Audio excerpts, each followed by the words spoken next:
So I have got one of these Town Talk polishing cloths.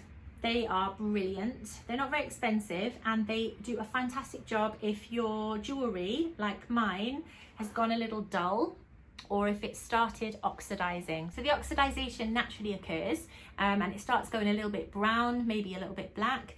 So all you do literally is give it a rub with one of these cloths. I'm sure you'll have used them before.